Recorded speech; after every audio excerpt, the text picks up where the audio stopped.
আমি চিনি গো চিনি তোমারে, ও গো বিদেশিনী, তুমি থাকো সিন্ধু পারে, ও গো বিদেশিনী, ओ गो विदेशिनी।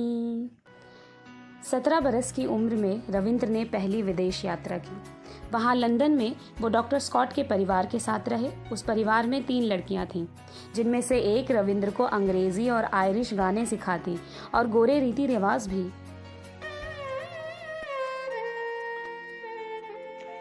मैं नौकर शासन में जिया था, मेरे मन को जकड़ दिया था नौकर श्याम ने लक्ष्मण रेखा से।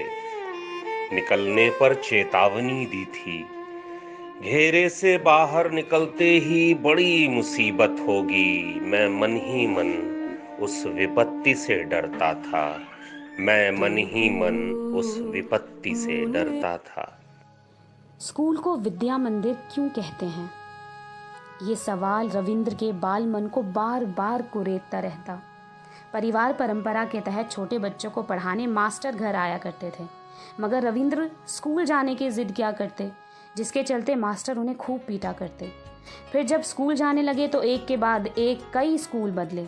नतीजतन उनका नाम पड़ गया स्कूल पालनो छेले। स्कूल पालनो छेले के स्कूल से पलाने का सिलसिला विदेशों में भी बदस्तूर जारी रहा। इंग्लैंड बैरिस्टर की पढ़ाई करने गए, अधूरी छोड़ आए। लॉ करने गए तो बीच में ही वापस लौट आए। पिंजरे की तो उन्नति हो रही है, मगर तोते की खोज खबर लेने वाला कोई नहीं। ये कैफियत उन्हें मुसलसल परेशान करती। रविंद्र की जिंदगी में एक बेहद दिलचस्प मोड़ आया, जो उनकी जहनी कैफियत और उलझनों को काफ़ी हद तक सुलझाने वाला था। एक दिन पिता ने पूछा, तुम्ही के आमर साथे हिमालय जाबे? यूं तो रविंद्र ने 5 महाद्वीपों के 40 से ज़्यादा देशों में सफ़र किया, मगर ये सफ़र उनकी ज़िंदगी पूरी तरह बदल देने वाला था। इस सफ़र में पहला पड़ाव वो था जिसे आगे चल के सारी दुनिया शांति निकेतन के नाम से जानने वाली थी। फिर उन्होंने स्वर्ण मंदिर का रुख किया। बाबा गुरु नानक ने उनके जीवन पर गहरा असर डाला। फिर रविंद्र हिमालय की गोद में जा पहुँचे। प्रकृति के बीच उन्होंने खुद को अपने बहुत करीब पाया। सफ़र में पिता रविंद्र को संस्कृत, अंग्रेजी, बांग्ला, धर्म, आध्यात्म और खगोल विज्ञान की शिक्षा देते।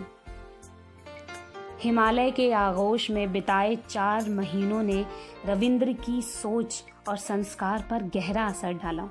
स्वाधीनता और अनुशासन के अद्भुत संगम में पहाड़ों, झरनों, पेड़ों, हवाओं और प्रकृति की एक एक शय के बीच सीखना रविंद्र के लिए बहुत मज़ेदार हो गया। उन्होंने संस्कृत में पूरी रामायण रट डाली। प्रकृति प्रेम तो उनकी रग रग में था ही। हिमालय ने उसे और तराशा।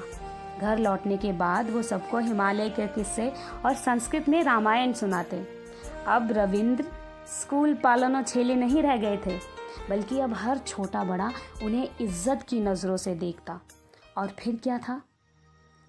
रविंद्र का जादुई सफ़र शुरू हुआ। सिर्फ भारत ही नहीं, बल्कि सारी दुनिया उनके लेखन, गायन, गीत, संगीत, कविताओं, उपन्यासों, कथाओं, अभिनय और शिक्षा शास्त्र की दीवानी हो उठी।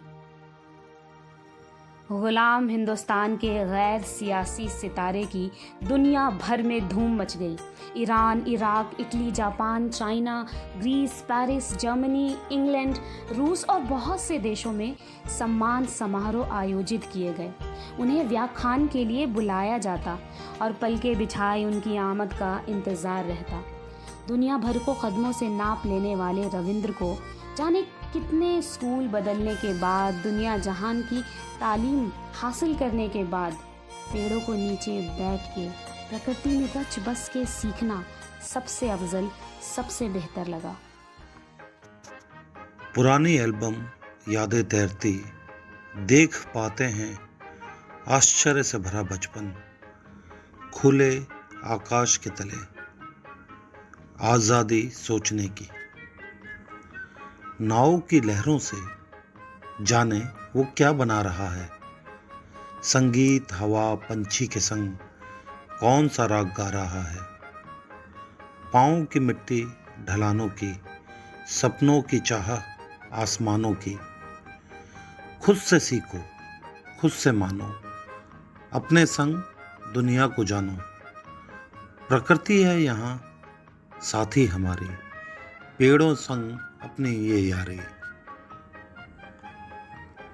यही दोस्त हैं, यही हैं बंधु, छाया में क्लास, टहनियों में अभ्यास।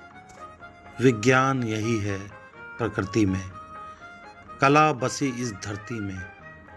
यहाँ कुछ नहीं है पढ़ाई को, पर सीखने को है संसार सारा। 5 छात्रों और 5 शिक्षकों के साथ शुरू हुए ब्रह्मचर्य आश्रम या शांति निकेतन में प्रकृति को सर्वश्रेष्ठ गुरु माना गया। पेड़ों के नीचे कक्षाएं लगती थीं। सारे छात्र सुबह 4 बजे उठा करते थे, नहा धोकर राग भोपाली गाते और प्रभात फेरी निकालते थे। 7 बजे से कसरत और योग के बाद कक्षाएं शुरू हो जाती थीं। 10 बजे भोजन और आराम, दोपहर बाद फिर कक्षाएं, शाम को खेल और बागबानी। इसके अलावा बंगाली, अंग्रेजी, इतिहास, गणित, संस्कृत, भूगोल, विज्ञान, चित्रकला और संगीत सबके लिए ज़रूरी विषय थे। ये प्रयोग इतना कामयाब हुआ कि शांति निकेतन अब विश्व भारती हो गया था। विश्व भारती के द्वार अब सारे संसार के लिए खुल चुके थे। पूर्व प्रधानमंत्री इंदिरा गांधी, नोबेल विजेता महान अर्थशास्त्री अमर्त्य सेन, ऑस्कर विजेता निर्देशक सत्यजीत रे, पूर्व मुख्य न्यायाधीश सुधीर रंजन दास और ऐसे असंख्य हीरो ने गुरुदेव के लगाए पेड़ के नीचे बैठकर ही अपने हुनर को परवाज दी। आज भी 1 से 12वीं तक की कक्षाएं पाठा भुवन यानी पेड़ के नीचे प्रकृति के बीच रहकर ही लगती हैं।